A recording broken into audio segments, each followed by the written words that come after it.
We are back with some more Colts franchise, and it's been a while since we have played a game. Long story short, I moved and we had to pack a bunch of things, and didn't have internet for a bit, so I actually had to go to my parents' house, and I played this game just off camera, just plopped the Xbox over there, played it.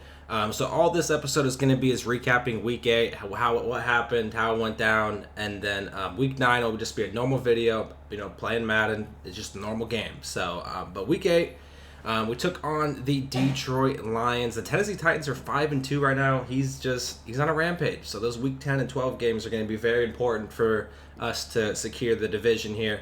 Same thing with our week game next week. The Ravens are also, I believe, 7-0. So it's gonna be a crazy game. Two undefeated teams are the only undefeated teams left in the AFC. Before we get into our game, we did re-sign our outside linebacker Anthony Walker to a 3-year deal worth $17 million. I'm hoping he stays as our outside linebacker for the whole series. He's young, quick. He's been doing pretty good, so he's worth that money. That's not too much money for the man. So he'll be our outside linebacker for years to come. Hopefully, in case bad things happen, but you never know. You can't bank on injuries or any of that. But getting into the game, we came out completely healthy, which is great. We'll just kind of go by we'll just go by quarter and players and stuff. Jacob Eason, I think, played pretty damn good. 406 yards, 4 touchdowns, 3 interceptions, which was a little rough there. Only sacked once though. I did get a 72-yard touchdown to Ty. 3 picks, 2 were on me, 2 were very, very bad reads and good users by the Lions guy. Just shitty. I mean, it was just, he threw a good pass, but it was just a bad decision on my part. The 3rd pick was, I believe, a tipped pass on a curl, and then it ended up being a interception, so that's just the fluky one.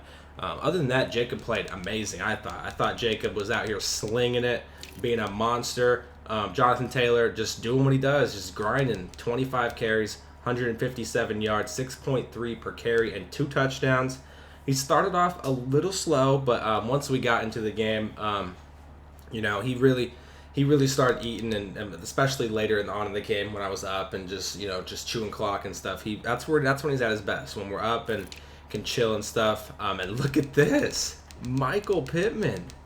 What is going on? He popped off this game. I'm starting to figure out how to use him. He's big, tall, not as quick as Paris Campbell and stuff, but I'm starting to really figure out how to use the man. 7 catches, 147 yards, 2 touchdowns. One was on a busted coverage. He was literally wide open, no one even near him, for probably like a 30, 40-yard touchdown. And then the other one, I think, or maybe the busted coverage one, I think, was the 56 one that he got. And then the other one was on a 3rd and long, just ran a action play, and he went deep right across the middle of the field, and it was a perfect throw back to the end zone, caught it for a touchdown. He was doing great. I'm using him a little bit differently than I used Slayton. I had a lot of deep routes, post routes and stuff, but I caught probably 3 curls of this, and I hate throwing curl routes because I feel like they always get picked off, but I caught like 3 curl routes, which was fantastic to see from the man. So we're starting to use him a little bit better. Ty really didn't do anything besides his 72-yard touchdown, which was a brilliant play. When people come up against my offensive line and they start bringing safeties down and blitzing to stop the run, we got good receivers flying down the field, and that's all it was. He brought people up. Ty hit him on a deep post and was just gone. Just blew right by the guy. He blitzed me and he was gone. Nyheim Hines, just doing what he does. 5 catches, 76 yards. Got a 33-yard catch on a screen pass. Just being the threat that we want him out of the backfield. That is what we want from Nyheim Hines. Paris Campbell wasn't involved too much. Same with Colby. Colby actually got injured twice in this game.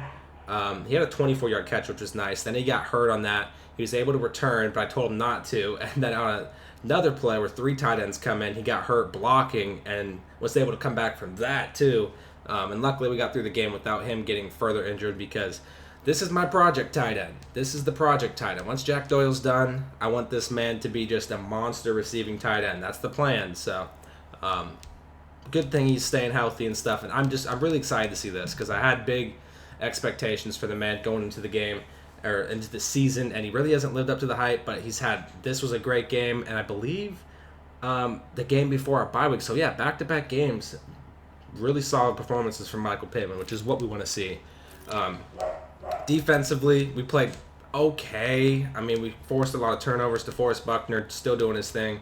2 tackles for a loss, 2 sacks. I believe he also had a forced fumble on a strip sack, right? Yeah, he had a strip sack, and then Justin Houston, I think, recovered it or something. But just being a beast. He's actually second in the league in sacks right now. So he's been a monster. I absolutely love this dude.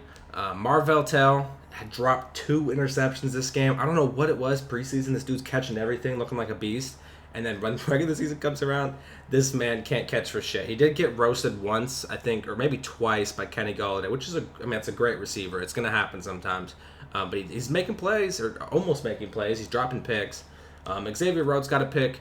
I don't know if I want to re-sign him. I kind of want. He's been actually decent for me. So I don't know if I want to re-sign him or not. I'm just kind of waiting to see what his regression does and stuff. Not too sure on him. Jabril doing Jabril things. He had 2 picks this game. Malik Hooker, I actually had a pretty nice user pick with Malik on he's just sitting back there. I knew what route he was going to run. He was running that little post corner thing, and so just lurked it, picked it off. Other than that, pretty solid. I mean, Rocky Sin got a pick too, which is nice to see from him because he's kind of quiet. He doesn't really show up on the stat sheet too much. But that was that for the defensive side. I did miss my first field goal with him, which is unlucky. It was just like a slight delay, slight lag, and so I had bad accuracy. But that was the game. It was fairly in our favor. It started off kind of slow. As you saw in the first quarter, it was only 7-0. And then we really turned it up. I mean, we scored 14 in the second, followed with 14 in the third, and then the fourth was just pounding the rock, running it, and he had some kind of late touchdowns to make it look a little bit more closer. But we had 581 offensive yards game, which is awesome.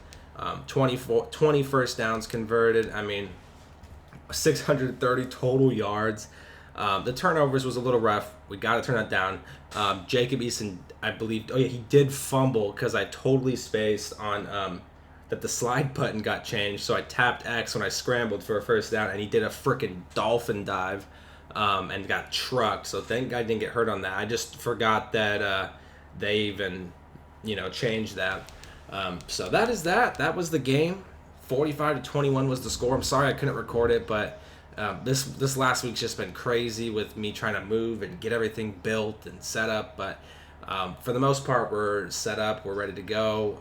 Week 9, it will just be a normal game against the Baltimore Ravens.